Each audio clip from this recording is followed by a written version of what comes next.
I love music production, and I worked as a DJ for a few years, so I know that BPM or beats per minute are very important. Today we're going to learn about how to use BPM, or specifically how to count BPM in Adobe Audition, and also how to make two tracks with different BPMs or beats per minute match. Now, I've provided you with two extra files, a 120 BPM MP3 file and a 125 BPM MP3 file, as you can see and as you can see.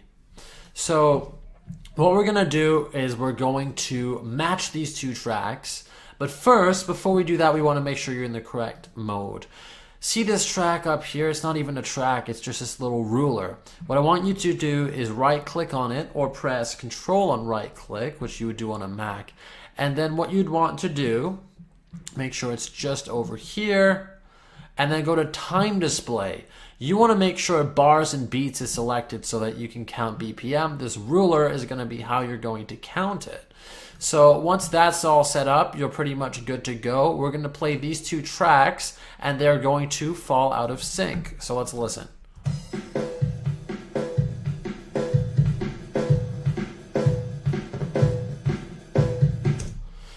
So that is not what we want. What we want to do is make everything 120 BPM, let's say. So what we're going to do is we're going to get rid of this 125 BPM track, just completely remove it, and we're going to listen to this.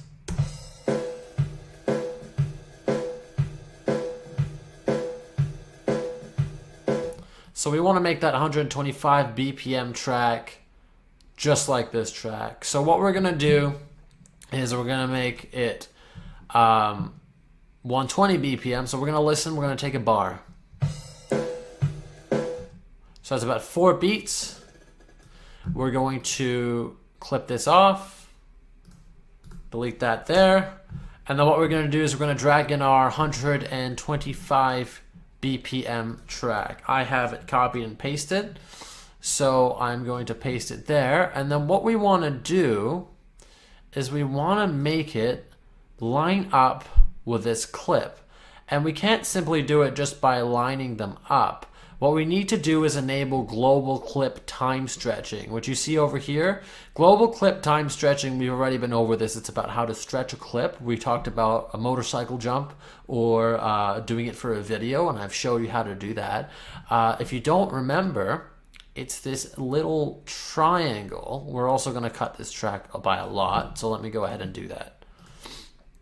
So I can show you the triangle. This white triangle over here is what's going to enable you to do that. So we're going to stretch it so that it lines up with this other track. And then once we've lined up the beats, we can actually see the beats here. It should function correctly.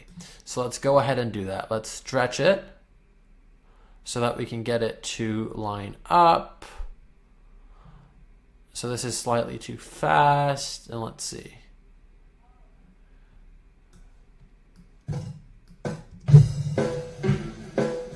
So what I want to do is continue to move that so that we can get everything on par. And then just keep toggling this until you're able to match BPM. And I'm going to show you exactly what that looks like. See how they're lining up now? See that? So it takes me a little bit of extra work here, but with enough diligence, we just need to line it up a little bit more. There we go.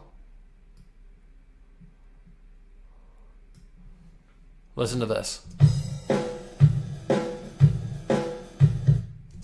See? And then we're going to just go ahead and drag this out a little bit more so that we continue more track. And let's try it.